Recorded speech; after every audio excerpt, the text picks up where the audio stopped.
नमस्कार। आज हम इतिहास की एक ऐसी कहानी पर गौर करेंगे जो रोंगटे खड़े कर देती है। जी हाँ, सर अर्नेस्ट शैकल्टन और उनके अंटार्कटिक अभियान दल की कहानी। बिल्कुल।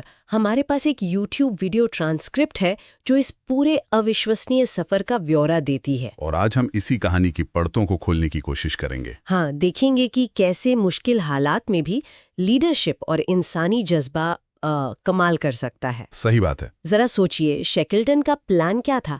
पूरे अंटार्कटिका महाद्वीप को पैदल पार करना, पहली बार। जी, एक बहुत ही महत्वाकांक्षी योजना थी। लेकिन वो योजना कैसे एक भयानक सर्वाइवल की जंग बन गई? -50 डिग्री तापमान, बर्फीले तूफान, इसी पर बात करते हैं। तो शुरुआत होती है नवंबर 1914 से। हाँ, जब उनका जहाज एंड्योरेंस वो वेडल सागर की बर्फ में फंस गया। बुरी तरह से। और महीनों कोशिश की गई लेकिन जहाज निकल ही नहीं पाया। और कमाल ये था, जैसा आपने पहले बताया, कि वो सिर्फ फंसा नहीं था। नहीं, वो बर्फ के साथ बह रहा था और अपनी मंजिल से और दूर, मतलब वसेलबे से दूर। ओहो। और फिर अंटार्कटिक सर्दियां आ गईं। जी, यानी महीनों तक पूरा अंधेरा, 24 घंटे।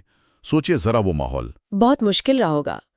फिर अक्टूबर 1915 में हालात और बिगड़ गए। हाँ, बर्फ का दबाव इतना बढ़ गया कि वो जहाज को कुचलने लगा। तो शैकल्टन को आखिरकार जहाज छोड़ने का ऑर्डर देना पड़ा। एक बहुत ही दर्दनाक फैसला रहा होगा। बिल्कुल।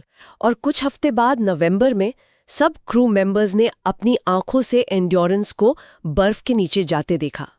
उनका घर, उनकी उम्मीद, सब कुछ डूब गया। हाँ, अब वो 28 लोग, जिसमें एक छुपा हुआ सदस्य भी था। हाँ, वो स्टोअवे। तो 28 लोग अंटार्कटिका के बीचों बीच एक बहती हुई बर्फ की चादर पर फंसे थे। खाने को बस 1 महीने का राशन, कुछ छोटी नावें और बाहर की दुनिया से कोई कांटेक्ट नहीं। जीरो। यहीं पर शैकल्टन की लीडरशिप सामने आती है। राशन को बहुत सख्ती से बांटना पड़ा। शिकार भी करना पड़ा होगा, सील, पेंगुइन वगैरह। बिल्कुल, जिंदा रहने के लिए जरूरी था। और सबसे मुश्किल काम था टीम का हौसला बनाए रखना। हाँ, उस निराशा में उम्मीद जगाए रखना। कहते हैं वो खाने और सोने का एक तय रूटीन रखते थे ताकि लोगों को लगे कि सब कंट्रोल में है, बिखरा हुआ नहीं। ये बहुत जरूरी होता है ऐसी स्थिति में। फिर हालात और बिगड़े जब वो बर्फ की सिल्ली टूटने लगी। जी हाँ, और वो भी खतरनाक ड्रेक पैसेज की तरफ बहने लगी। तब शैकल्टन ने वो बड़ा फैसला लिया। कौन सा? एलिफेंट आइलैंड जाने का। हाँ, 3 छोटी लाइफ कोट्स में 497 दिन समुद्र और बर्फ पर बिताने के बाद वो अप्रैल 1916 में आखिरकार जमीन पर पहुंचे, एलिफेंट आइलैंड। लेकिन वो द्वीप तो वीरान था। बिल्कुल वीरान, मदद का कोई रास्ता नहीं।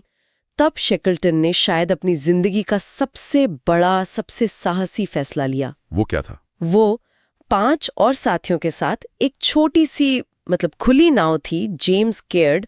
उसमें 1300 किलोमीटर दूर साउथ जॉर्जिया आइलैंड जाने का फैसला करते हैं, मदद लाने। 1300 किलोमीटर एक छोटी नाव में। हाँ, जबकि बाकी 22 लोग एलिफेंट आइलैंड पर इंतजार करेंगे, ये जानते हुए कि शायद वो कभी वापस ना आए। ये तो अकल्पनीय है। और ये सफर दुनिया के सबसे खतरनाक समुद्री रास्ते से था। ड्रेक पैसेज का हिस्सा। हफ्तों तक वो भयानक लहरें, जमा देने वाली ठंड, नींद की कमी। लेकिन वो पहुंच गए, चमत्कारिक रूप से। हाँ, किसी चमत्कार से कम नहीं था। साउथ जॉर्जिया पहुंचे, लेकिन कहानी यहाँ खत्म नहीं हुई। नहीं, और क्या हुआ? विडंबना देखिए, वो द्वीप के गलत छोर पर उतरे, वीरान हिस्से में। ओहो, बस्ती दूसरी तरफ थी। हाँ, और बीच में थे बर्फ से ढके अनजान पहाड़, जिन्हें पहले कभी किसी ने पार नहीं किया था। तो उन्हें वो पहाड़ पार करने पड़े। बिल्कुल। शैकल्टन और 2 साथी वॉजली और क्रीन 36 घंटे लगातार चलकर बिना रुके वो पहाड़ पार करके वेलिंग स्टेशन पहुंचे। अविश्वसनीय। 36 घंटे। जी। वहां पहुंचकर सबसे पहले तो उन्होंने अपने उन साथियों को बचाया जो नाव के साथ दूसरे छोर पर थे। और फिर एलिफेंट आइलैंड पर फंसे लोगों का क्या? वही असली चुनौती थी। 3 बार कोशिश की, लेकिन समुद्र की बर्फ ने रास्ता रोक दिया। 3 बार? बड़ी निराशा हुई होगी। बहुत। लेकिन शैकल्टन ने हार नहीं मानी। आखिरकार अगस्त 1916 में चिली सरकार की मदद मिली। एक छोटा जहाज, येल्चो। और चौथी कोशिश कामयाब हुई? हाँ, चौथी कोशिश में वो एलिफेंट आइलैंड पहुंच गए। और वहां सब लोग? अविश्वसनीय रूप से सभी 22 लोग जिंदा थे। क्या बात है। उनके डिप्टी फ्रैंक वाइल्ड, उन्होंने कमाल का नेतृत्व दिखाया था। नाव को उल्टा करके शेल्टर बनाया था। 4 महीने से ज्यादा इंतजार किया उन्होंने। हाँ, और कहते हैं वाइल्ड हर सुबह उठकर कहते थे, अपना सामान पैक करो लड़कों, बॉस आ जा रहे हैं। वाह, क्या हौसला था। तो आखिरकार शैकल्टन समेत सभी 27 लोग सही सलामत घर लौट आए। जी, ये सब शैकल्टन के अटूट नेतृत्व, उनकी जिद और पूरी टीम के दृढ़ संकल्प का नतीजा था। और हाल ही में 2022 में एंडोरेंस का मलबा भी मिल गया है। हाँ, मैंने भी सुना था। तो ये थी लगभग 2 साल तक चले एक ऐसे संघर्ष की कहानी जहां मतलब उम्मीद लगभग खत्म हो चुकी थी। सही कहा। ये दिखाती है कि कैसे बुरे से बुरे हालात में भी लीडरशिप और इंसानी जज्बा जो है वो क्या कुछ नहीं कर सकता, नामुमकिन को मुमकिन बना सकता है। बिल्कुल।